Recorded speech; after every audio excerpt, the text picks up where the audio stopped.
नमस्कार विद्यार्थियों, मैं मंजू बुर्डक आपका बहुत बहुत स्वागत कर रही हूँ, अभिनंदन कर रही हूँ आपके अपने YouTube चैनल ज्योग्राफी गैलेक्सी पर। तो आइए हम पढ़ रहे हैं ज्योग्राफी, जिसमें आज हम पढ़ने वाले हैं कक्षा 11 की जो एनसीईआरटी की बुक है, भौतिक भूगोल के मूल सिद्धांत। उसका चैप्टर जो फर्स्ट है उसका पार्ट 2 करेंगे हम। ठीक है, उसका पार्ट फर्स्ट पढ़ लिया हमने और पार्ट 2 जो है हम आज पढ़ रहे हैं, जिसमें सबसे पहले जो टॉपिक लिया है मैंने, भूगोल का अन्य विषयों से संबंध।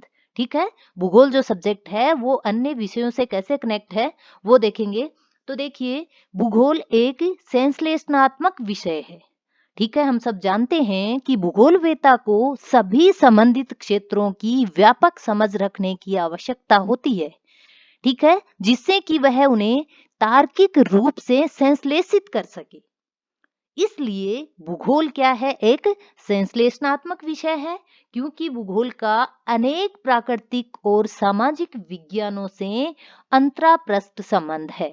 ठीक है, अनेक प्राकृतिक और सामाजिक विज्ञानों से अंतराप्रस्थ इंट्राकास्ट संबंध है, इंट्राफेस संबंध है। ठीक है, विज्ञान का मूल उद्देश्य, जिस प्रकार विज्ञान का मूल उद्देश्य यथार्थता को ज्ञात करना होता है, ठीक है, और उसी प्रकार भूगोल का जो मूल उद्देश्य है वो है जो विज्ञान के द्वारा यथार्थता को खोजा गया है, उस यथार्थता को बोधगम्य बनाना भूगोल का कार्य है। ठीक है, उस यथार्थता को बोधगम्य कौन बनाता है?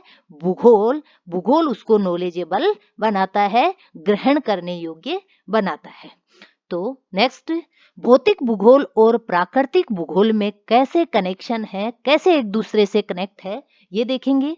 तो देखिए, परंपरागत भौतिक भूगोल, ठीक है, जो भौतिक भूगोल की जो स्टार्टिंग है, ठीक है, परंपरागत भौतिक भूगोल जो है वो किस प्रकार प्राकृतिक विज्ञान से संबंधित है, ये देख रहे हैं हम।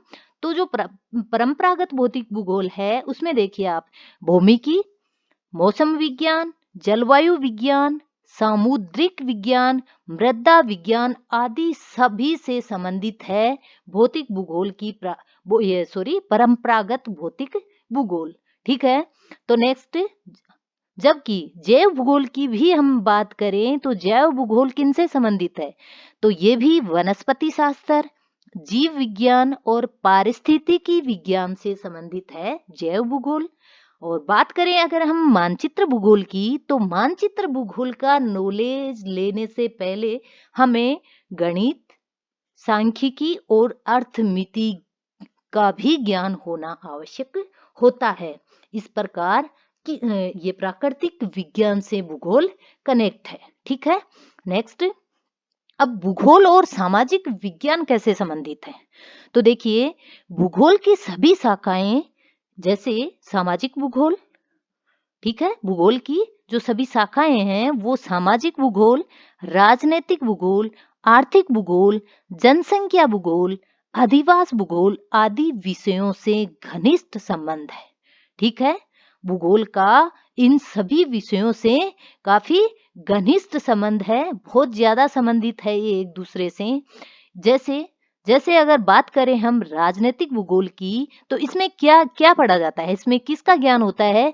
इसमें राज्य और जनसंख्या या फिर राजनीतिक व्यवहार का अध्ययन किया जाता है। ठीक है, आप सभी जानते होंगे कि राजनीति भूगोल जो है, यानी राजनीति की बात करें हम, राजनीति जो सब्जेक्ट है, पॉलिटिकल जो सब्जेक्ट है, उसमें राज्य और जनसंख्या या फिर राजनीतिक व्यवहार का अध्ययन किया जाता है।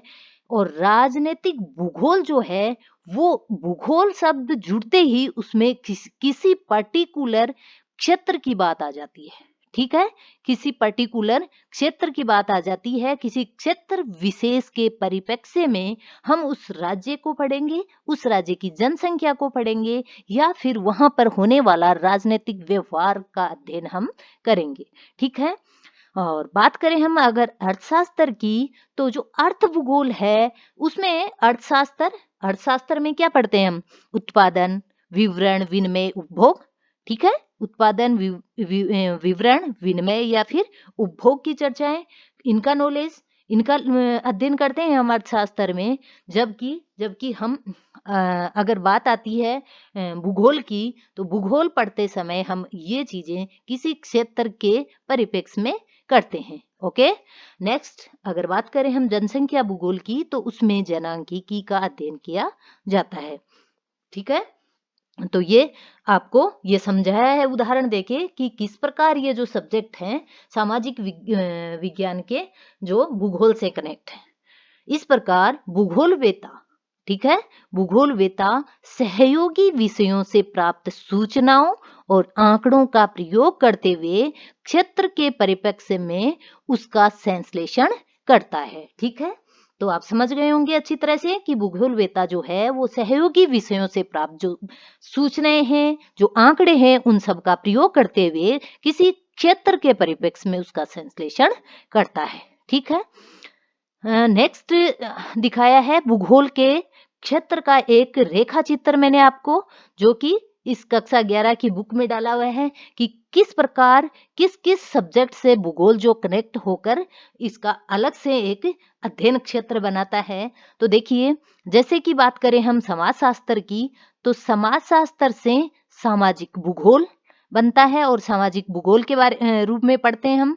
दर्शन शास्त्र की बात करें तो दर्शन शास्त्र का जो नॉलेज है वो हम भौगोलिक चिंतन नामक बुक में पढ़ते हैं, और मानव शास्त्र को सांस्कृतिक भूगोल में पढ़ लेते हैं, पर्यावरण विज्ञान को हम पर्यावरण भूगोल में, और मानव ये जो पारिस्थितिकी विज्ञान है, ठीक है, पारिस्थितिकी विज्ञान की बात करें तो मानव भूगोल में, और प्राणी विज्ञान को प्राणी भूगोल में पढ़ लेते हैं। ठीक है, प्राणी भूगोल में, और बात करें वनस्पति विज्ञान को तो पादप भूगोल में, मृदा विज्ञान को मृदा भूगोल में, समुद्र विज्ञान को समुद्र भूगोल में, और बात करें अगर मौसम विज्ञान को तो जलवायु भूगोल में, और भू विज्ञान को भू आकृति विज्ञान में पढ़ते हैं। जबकि गणित और सांख्यिकी, गणित और खगोलिकी को गणित व खगोलिकी भूगोल में पढ़ लेते हैं। और बात करें हम आर्थिकी सांख्यिकी की, तो भूगोल में परिमाणात्मक जो प्रक्रिया है वहां काम आती है आर्थिक सांख्यिकी। और बात करें हम अर्थशास्त्र की, तो आर्थिक भूगोल के रूप में पढ़ते हैं। जनांकी को हम जनसंख्या भूगोल में करते हैं, और राजनीति शास्त्र को राजनीति भूगोल में, और इतिहास को ऐतिहासिक भूगोल के रूप में पढ़ा जाता है। ठीक है, तो इसके माध्यम से आप अच्छे से देख लीजिए कि किस प्रकार प्राकृतिक विज्ञान और जो सामाजिक विज्ञान के ये विषय हैं उनसे कैसे भूगोल जो है वो अंतर संबंधित है, बिल्कुल जो घनिष्ठ संबंध रखता है। ठीक है, इस चैप्टर में बिल्कुल जो भूगोल का एक बेसिक नॉलेज होना चाहिए स्टूडेंट को, वो बताया हुआ है। इसका एक पार्ट और करेंगे हम, उसके बाद में हम जो है भौतिक भूगोल स्टार्ट कर देंगे। तो ठीक है, आज इतना ही, कल फिर मिलेंगे। जय हिंद, जय भारत।